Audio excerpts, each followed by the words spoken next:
Juni 1527 itu murni tebak-tebakan. Karena mereka kan berkhayal begini. Di Jakarta tuh ada kerajaan. Raja pertamanya Pangeran Jayakarta, terus Fatahillah, terus Wijayakrama, entah siapa nih orang, ya kan? Kuburannya ada di Teluk Gong. Waktu mau jadi gubernur Jokowi ziarah ke situ.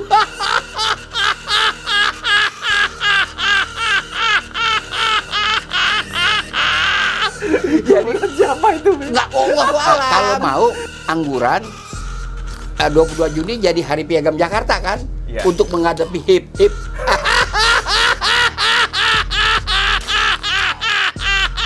Wong ini kan sudah kota untuk ukuran abad ke-15. Iya. Kenapa mau dibikin hari lahirnya 150 tahun kemudian? Iya. Ya kan? Iya. Ini udah kota loh.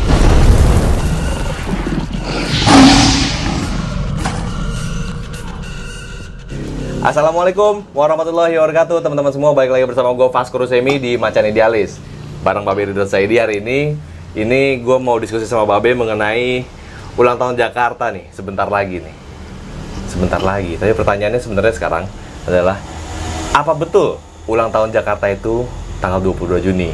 Mungkin Babe bisa lebih ngejelasin Be secara detail Be. Gimana sih Be ini ceritanya sebenarnya, sejarahnya Jakarta ini Be? Kok bisa terbentuk katanya sampai tanggal 22 Juni ini Be? Iya, jadi tahun yang mereka rujuk kan tahun 1527 ya. Ya. Saya akan dulu mengajak kawan-kawan semua ya kan untuk melihat lukisan ini. Ini lukisan Jakarta abad 15. Dibuat oleh pelukis orang Samarkand yang menetap di sini, namanya Saili, ya kan. Saili. Nah inilah Jakarta ya. Ini daerah ini ke sana itu adalah daerah Muara Angke. Oke, ini lukisan dibuat tahun berapa Be? Nggak tahu tahunnya, tapi abad 15. Bukan dibuatnya. Dibuatnya abad 15. Ini lukisan ini? Iya, lihat aja. Lukisan kuno nih Be? Kuno. Periksa aja catnya. Dari abad 15 nih lukisan? Iya. Oke. Iya kan, bukan Iya. baru menghayal. Bukan penampakan abad ke-15? Tidak. Dia melukis pada saat itu? Pada saat ini. Pada saat dia melukis itu? Iya. Oke. Jadi ini daerah Muara Angke. Kemari ini daerah yang dinamakan Kapuk Muara. Oke. Yang banjir sekarang, ya kan, itu Kapuk Muara. Iya. PIK, Pantai Indah Kapuk. Pantai Indah Kapuk, Nah, ya. ini. Iya. Ini Muara Angke. Muara Angke itulah zona ekonomi atau disebut Bandar Sunda Kelapa. Iya. Jadi ini sudah berfungsi sejak abad 12. Itu sesuai dengan laporan-laporan Tiongkok. Yang berkunjung dia kagum betul dengan bangunan-bangunan yang ada di sini. Lihat aja bangunan-bangunannya. Oke. Ya kan? Oke. Tapi ini kayak di Belanda Be ya? Ini molen namanya, itu adalah energi, sumber energi untuk menghancurkan jerami jadi tambang. Di Jakarta juga begitu dulu? Iya. Oh. Itu molen universal. Oke. Jadi nggak bisa diklaim Belanda. Oke. Nggak bisa. Ya. Ini untuk jerami, pembuatan jerami. Karena pelayaran tuh memerlukan tambang. Nah, itu jerami. Nah, ini kita lihat di sini ada dua ya kan, viewer mungkin nggak lihat. Ini ada dua pelaku. Inilah pelaku bisnis di Bandar Sunda Dua Kelapa. orang ini, Be, ya. Ini kali yang mengalir, kali Adem. Ini muaranya masuk ke Laut Jawa. Ini di daerah Pik ini Be? Daerah Pik. Oke. Kalau lebih gampang Pik, Iya, ya kan. iya. Ini daerahnya. Lah ini dihantam rob. Oke. Hancur pada sekitar tahun 1520-an lah. Awal abad 16 ini dihantam rob, ini habis semua ini. Yang amat dirugikan oleh tidak berfungsinya pelabuhan Sunda Kelapa adalah Kerajaan Sunda. Yaitu Prabu Siliwangi kan. Prabu Siliwangi yang harus kita catat namanya intelektualismenya lah pada waktu itu. Dia berpikir karena Malaka jatuh ke tangan Portugis 1511, lah bagaimana kalau kita berunding dengan Malaka untuk invest kemari, berunding dengan Portugis di Malaka untuk invest kemari. Jadi ringkasnya terjadilah perundingan tiga pihak, yaitu pihak Portugis Malaka, Laksamana d'Albuquerque, kemudian pihak Kerajaan Sunda Pakuan diwakili oleh Samyam. Samyam itu adalah Perdana Menteri kalau di Minangkabau itu Patiah nan Saba. Itu kalau Dato Perpatinan Sabatang itu sebuah konsep tentang bagaimana memerintah. Oke. Dia Patiah nan Saba ini Samyam di sini namanya Perdana Menteri. Nah, Samyam lalu dari utusan dari Bandar Sunda Kelapa, karena ini pelabuhan bukan milik Kerajaan Sunda, ini milik orang Jakarta, ya kan? Itu adalah Waitem. Di masa beliau ini ya? Di masa beliau Muhammad Kasim ya, Kasim Waitem, dan orang bernama Mundari. Mundari ini di Sah Bandar ini urusannya adalah bidang administrasi. Oke. Ringkasnya disepakati.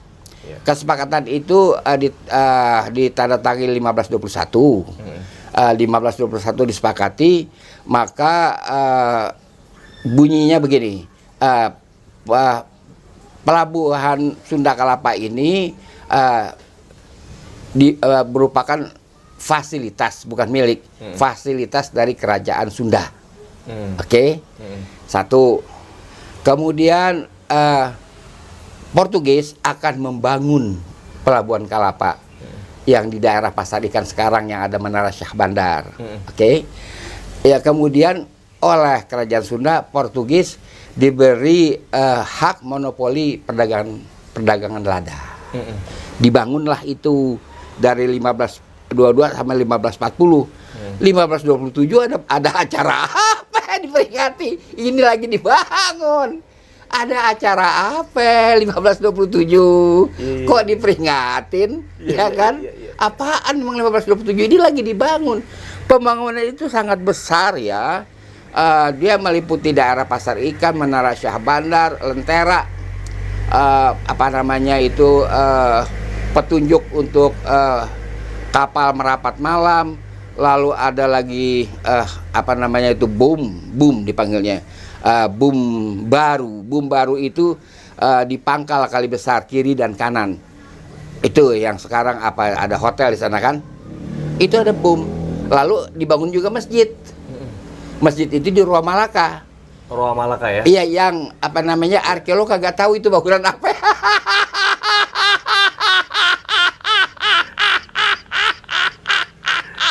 Dia kagak paham. Karena mungkin gak ada tulisan Sanskertanya kali, Be. Oh iya, betul. Dia kalau ada Sanskerta itu baru situs, baru artefak. Kalau enggak. Itu ada masjid masih ada kok. Agak doyong sedikit karena nggak dirawat. Padahal semua belum tentu ada Sanskerta kan? Iya. Beragam-ragam. Betul. Iya, makanya saya minta kepada Pemda DKI untuk memugar masjid itu. Itu masjid yang tertua di kota Jakarta atau di Bandar Sunda Kelapa. Posisinya ada di Roa Malaka. Saya bisa tunjukin kalau Pemda DKI juga kagak paham. Karena dia mengikuti nasihat-nasihat arkeolog. Begitu. Itu harus dipugar. Itu Masjid Waitem itu. Yang bangun. Nah, terus jadi kenapa bisa timbul yang kita pelajari sekarang tuh tanggal 22 Juni tuh kenapa, Be? Begini, itu kita harus baca pada tahun 1956 Wali Kota Sudiro meminta Profesor Sukamto untuk meneliti sejarah Jakarta. Nah, beliau ini Profesor Sukamto itu Profesor Mister Sukamto, dia adalah ahli hukum adat. Jadi beliau bekerja sama dengan Profesor Jayadiningrat menggunakan babat-babat. Begitu. Lalu mencari tanggalnya, mencari tahunnya. Saya baca, saya punya laporannya itu tebak-tebakan. Gitu, Be? Iya. Tebak-tebakan? Yang buat menentukan tanggal 22 Juni itu? 22 Juni 1527 itu murni tebak-tebakan. Laporannya Babe udah baca itu? Baca lengkap. Saya itu tahun berapa dimulai diteliti itu, Be? 1956. 56 itu, Be? Iya. Itu tebak-tebakan semua, nggak bisa dipertanggungjawabkan. Lalu peristiwanya dikarang. Oh iya, Be? Iya. Katanya ada seorang pangeran namanya Jayakarta, gitu ceritanya kan, yang menguasai ini karena bandar ini dikuasai Portugis. Lah dari mana Portugis nggak punya tentara di sini, wong dia investor kok. Dia dagang di sini. Iya, dagang dan dia investasi di sini. Iya. Sampai ini selesai 1540. Oke. Ngeri nggak? Iya. Ngeri nggak? Iya. Nah, kalau diukur timeline pangeran yang disebut Pangeran Jayakarta, itu kan baru datang kemari dari Kandi, Ceylon Tengah, itu pada tahun 1610. Saya punya bukti ada litografi pertemuannya dengan Peter Bose sebelum Jan Pieterszoon Koen. Ada litografinya. Oke. Karena apa itu Peter Bose nggak yakin masa lu pangeran gitu. Ya tinggalnya di gubuk di Gang Boncel, Pajagaran. Oke. Ya kalau sedangkan Wah Item rumahnya bagus banget. Oke. Iya. Dia nggak bisa. Sabandar. Tajir ya. Tajir. Dia nggak bisa mendekat ke daerah zona ekonomi, nggak bisa karena ada pasukan Betawi yang namanya penyaringan. Orang baca penjaringan, itu penyaringan. Disaring, sampai masuk disaring. Dan pasukan Betawi ini pada akhir abad 16 sudah punya senjata api. Abad 16 pasukan Betawi penyaringan ini. Iya kan udah ada pedagang senjata gelap. Oh, dari mana mereka dapat ini, Be? Wallahu a'lam. Dari Eropa, Pak. Itu pasti Eropa. Oke. Udah pakai senapan dia. Abad 16, Be. Akhir abad 16. Oke, iya. Akhir abad 16. Oke, dan akhirnya kalau menurut asumsi analisa Babe, ini Jakartanya sebenarnya ulang tahunnya tuh tanggal berapa? Sulit kalau kita mesti kembali ke sini. Ini kan abad 12. Oke. Kalau ini abad 12, kita nggak tahu, kita mesti banyak memakai sumber-sumber Tiongkok karena banyak sekali laporan Tiongkok tentang pelabuhan Sunda Kelapa abad 12. Sebenarnya sebelum 1527. Wah iya 1527 ini udah hebat, udah dikenal, udah pelbagai bangsa udah kemari. Kunjungan udah macam-macam, uang di sini, mata uang udah macam-macam di sini. Oke. 1527 nggak ada peristiwa apa-apa. Sudah Jakarta udah ada situ. Udah ada. Di abad 12 itu. Sudah ada. Betawi pun sudah ada nama. Betawi namanya. Udah dapat nama. Kalau kota bukan kota tetap Majakatera, yaitu the land of power. Yeah. Dari Majakatera itu muncul kata Jakarta kan. Oke. Udah ada. Batavia baru? Batavia kan 1623. Iya.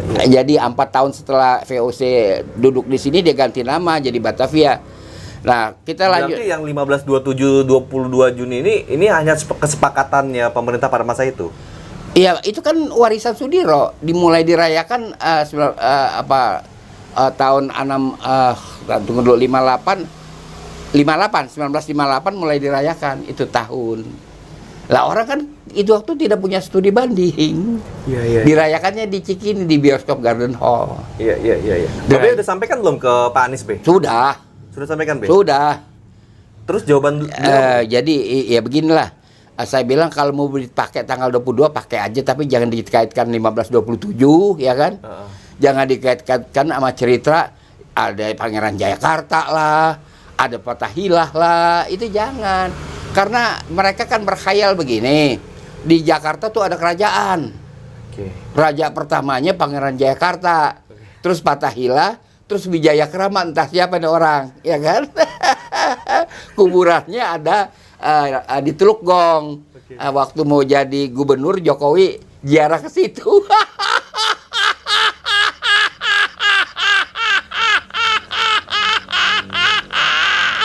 Jadi siapa itu? Enggak, wallahu alam kita nggak tahu. Ziarah udah ke situ. Ziarah ke situ. Nggak tahu kuburan siapa itu, Be? Nggak jelas. Dikasih merek aja Wijayakrama. Jadi dibikin silsilah. Timeline-nya nggak ada. Kapan ini berkuasa, kapan ini berkuasa. Kalau babat kan biasa, nggak pakai timeline. Nggak ada timeline-nya. Lalu dikatakanlah ada Fathahilah lagi. Fathahilah katanya menyerang Jakarta. Di mana? Jakarta belah mana? 1540 tuh udah terlalu kuat pertahanan di sini. Dia cuman membakar pasar pisang gitu di Jalan Kunir. Udah nggak ada lagi dan orang ini pada digebah semua. Jadi kalau bicara tanggal itu kenapa sih bisa tanggalnya 22 itu kenapa, Be, waktu itu? Itu begini supaya dapat dukungan fraksi Masyumi di DPRD DKI itu waktu pakai tanggal Piagam Jakarta.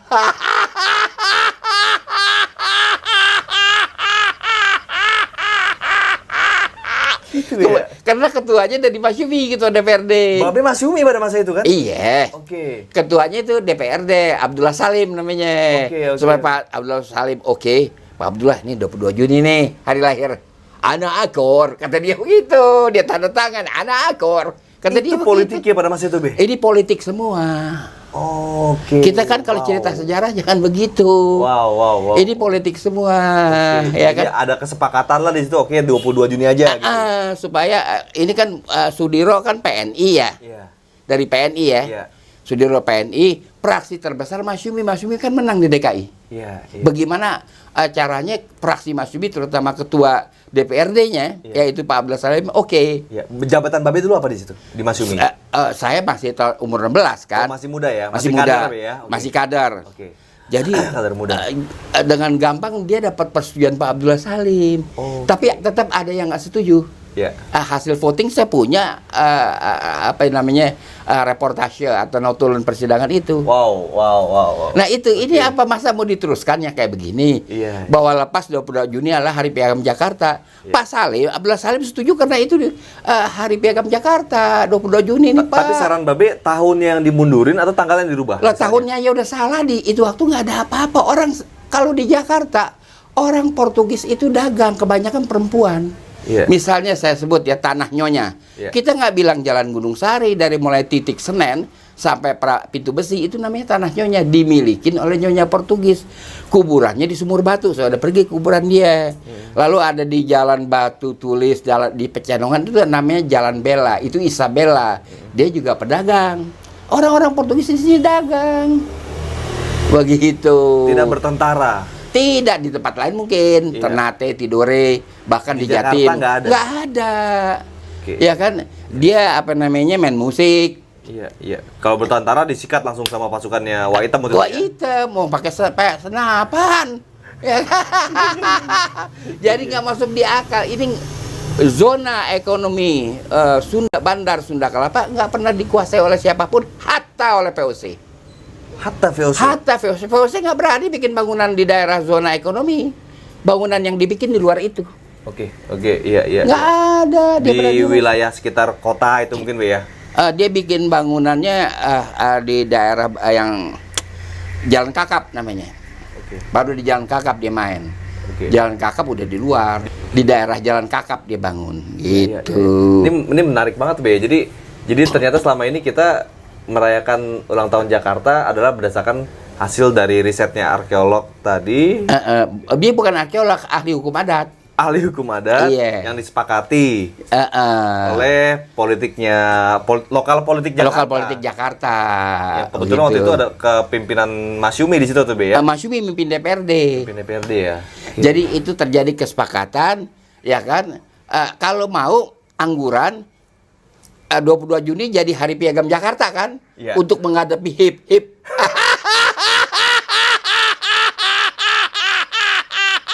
Wong ini kan sudah kota untuk ukuran abad ke-15. Iya. Kenapa mau dibikin hari lahirnya 150 tahun kemudian? Iya. Ya kan? Ini udah kota loh. Wah, kayak begini coba fasilitinya. Iya. Ini udah kota. Sudah mewah kalau kita hitung udah abad mewah, 15 ya, Be ya. Udah mewah. Iya. Ya kan? Teman-teman ini menarik banget ya. Jadi memang sejarah itu memang nggak baku tepat adanya itu loh. Apa yang kita pelajari selama ini di sekolah belum tentu itu kebenarannya ada karena memang banyak sekali faktor-faktor politik yang mempengaruhi pada masa itu sampai pada masa kini gitu kan, Be ya. Apakah itu kalau memang ada will dari para penguasa ini mau meluruskan sejarah ke arah yang bisa dipertanggungjawabkan. Iya. Ini mungkin lebih menarik karena sejarah lebih itu bagus. penting. Jadi menurut saya itu harus yang benar lah. Jadi kayak begini apa yang dirayakan? Ya kan 22 Juni jelas kalau Abdullah Salim bilang ada setuju sama itu tanggal karena itu tanggal Piagam Jakarta. Ente jangan salah paham Pak Ridwan, kan saya ketemu dia. Iya. Usianya udah 84. Beliau ngomong begitu. Iya. Ente jangan salah. dengerin ngomong dia Iya kan saya wawancara dia. Oke. Iya. Ente jangan salah paham Pak Ridwan. Iya. Ana setuju karena itu tanggal Piagam Jakarta. Kata dia begitu. Iya. Kata saya persoalkan sama dia. Iya. Jadi ini menarik ya, memang politik itu atau kekuasaan itu bisa mempengaruhi sejarah. Bisa diarahkan ke sini, bisa diarahkan ke sini. Iya. Nah, tinggal kita sendiri para generasi muda mau menelaah sejarah itu dari sisi yang mana. Memang nggak semuanya sejarah itu pasti itu apa yang tertulis di buku, itu belum tentu. Karena banyak sekali faktor-faktor yang mempengaruhi ya. Betul. Nah, teman-teman semua, bagaimana pandangan kalian mengenai hal ini? Tulis di bawah kolom komentar. Dan pastikan kalian udah subscribe, klik tombol loncengnya, biar lo terus update di Macan Idealis. Klik tombol loncengnya ya. Assalamualaikum warahmatullahi wabarakatuh. Assalamualaikum.